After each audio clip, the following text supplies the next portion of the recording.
প্রতিদিন একঘেয়েমি পরোটা না খেয়ে সকাল বিকেলে ঝটপট নাস্তায় দারুণ মজার এই ডিম পরোটা কিন্তু আপনারা তৈরি করে নিতে পারবেন। দেখবেন পরিবারের ছোট থেকে বড় সবাই অনেক বেশি পছন্দ করবে। চাইলে বাচ্চাদের টিফিনে কিংবা সকাল বিকেলে নাস্তার জন্য তৈরি করতে পারবেন। আশা করছি রেসিপিটি আপনাদের কাছে অনেক বেশি ভালো লাগবে। ডিম পরোটা বানানোর জন্য এখানে একটি বোল নিয়েছে। এখন এর মধ্যে দিয়ে নিয়েছে 2 কাপ পরিমাণ ময়দা, হাফ চামচ পরিমাণ দিয়ে দিয়েছি লবণ, আর হাফ চামচ পরিমাণ দিয়ে দিচ্ছি সয়াবিন তেল, 1 চামচ পরিমাণ দিয়ে দিলাম চিনি। এরপর সব কিছুকে একত্রে খুব ভালো করে একটু সময় নিয়ে মিশিয়ে নিতে হবে।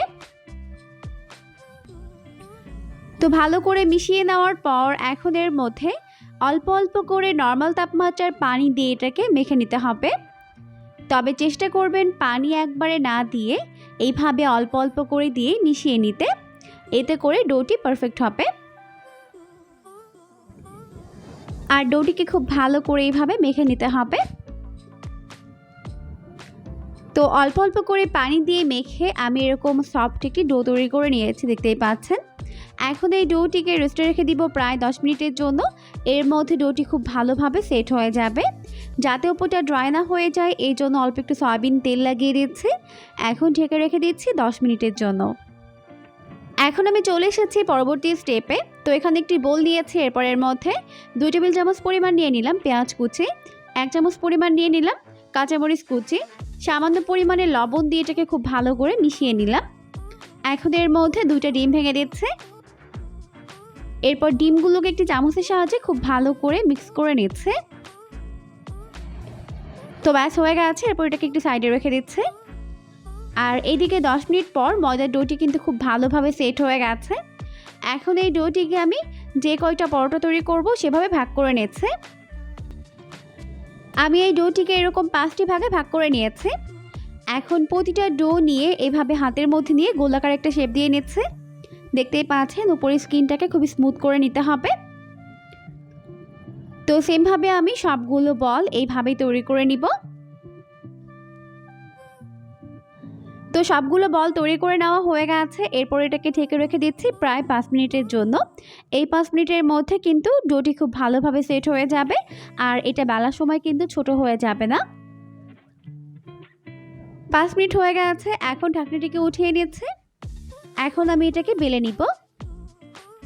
আর বাকি ডোগুলোকে আবারও ঢেকে রেখে দিচ্ছে। এরপর এটাকে চারপাশে ঘুরিয়ে ঘুরিয়ে এরকম গোল করে পাতলা একটা রুটি বেলে নিতে হবে। যতটা সম্ভব এটাকে পাতলা করে বেলে নিতে হবে। যথেষ্ট পাতলা করে বড় একটা রুটি বেলে নিয়েছি, দেখতেই পাচ্ছেন। এরপর উপরে হাফ চামচ পরিমাণ সয়াবিন তেল দিয়ে খুব ভালোভাবে এভাবে লাগিয়ে নিচ্ছে। এখন এখানে হাফ চামচ পরিমাণ ময়দা দিয়ে খুব ভালোভাবে এইভাবে লাগিয়ে নিচ্ছে। ব্যাস হয়ে গেছে। এরপর এটার একটা সাইড থেকে এইভাবে কেটে নিচ্ছে। এরপর এটাকে এইভাবে ঘুরিয়ে ঘুরিয়ে রোল করে নিলাম। এখন পিছনের সাইডটিকে এইভাবে খুব ভালোভাবে লাগিয়ে নিচ্ছে, দেখতেই পাচ্ছেন। তো চেপে চেপে খুব ভালোভাবে এইভাবে লাগিয়ে নিতে হবে। এরপর এটাকে এরকম একটা গোল বলের মতো তৈরি করে নিচ্ছে। তো ব্যাস হয়ে গেছে। এরপর আমি এটাকে একটু সাইডে রেখে দিচ্ছি। তো সেমভাবে আমি সবগুলোকে তৈরি করে নিব। তো এই পর্যায়ে কিন্তু এটাকে বেলতে গেলে এটা কিন্তু ছোট হয়ে যাবে, তাই এখন এটাকে ঢেকে প্রায় 10 মিনিটের জন্য রেস্টে রেখে দিচ্ছে। 10 মিনিট পর এখন আমি যেই বলটাকে আগে বানিয়েছিলাম ওটাকে সবার প্রথমে বেলে নিব। একটু ময়দা ছড়িয়ে চারপাশে ঘুরিয়ে ঘুরিয়ে এটাকে বেলে নিতে হবে। তবে খুব বেশি পাতলা করে বেলার প্রয়োজন নেই, যথেষ্ট মোটা করে বেলে নিতে হবে। তো বেলে নেওয়া হয়ে গেছে, দেখতেই পাচ্ছেন।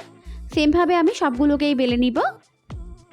তো সবগুলো পরোটা শেপ তৈরি করে নেওয়া হয়ে গেছে। এরপর চলে যাচ্ছে পরোটাগুলোকে ভেজে নেওয়ার জন্য। পরোটাগুলোকে ভাজার জন্য চুলায় একটা প্যান বসিয়ে দিয়েছে। এরপর এর মধ্যে একটি পরোটা শেপ দিয়ে দিলাম। তো প্রায় 1 মিনিটের মতো মিডিয়াম আঁচে সেঁকে নেওয়ার পর এখন এটাকে উল্টে দিচ্ছি অপর পাশটিকে সেঁকে নেওয়ার জন্য। তো এইভাবে উল্টে পাল্টে 2 পাশ খুব ভালো করে প্রথমে সেঁকে নিতে হবে।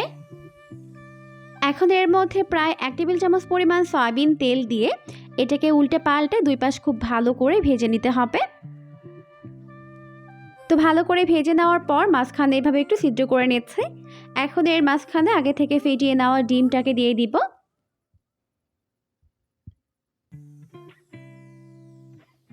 তো এভাবে একটু ফাঁকা করে এর মধ্যে ডিমটাকে দিয়ে দিতে হবে। এরপর উল্টে পাল্টে 2 পাশ খুব ভালো করে ভেজে নেওয়ার পর এটাকে চুলা থেকে নামিয়ে নিচ্ছে। আর সেমভাবে বাকিগুলোকেও তৈরি করে নিব। তো এখন আমার সবগুলো পরোটা ভেজে উঠিয়ে নেওয়া হয়ে গেছে, দেখতেই পাচ্ছেন লুকটা কত বেশি ইয়ামি হয়েছে। সকাল বিকেলের নাস্তায় কিন্তু ঝটপট আপনারা তৈরি করে নিতে পারবেন। আশা করছি রেসিপিটি ভালো লেগেছে। ভালো লাগলে অবশ্যই বাসায় ট্রাই করবেন, দেখবেন পরিবারের ছোট থেকে বড় সবাই অনেক বেশি পছন্দ করবে। পরবর্তী ভিডিও দেখার আমন্ত্রণ জানিয়ে আজকের মতো বিদায় নিচ্ছি। সবাই অনেক বেশি ভালো থাকবেন। আল্লাহ হাফেজ।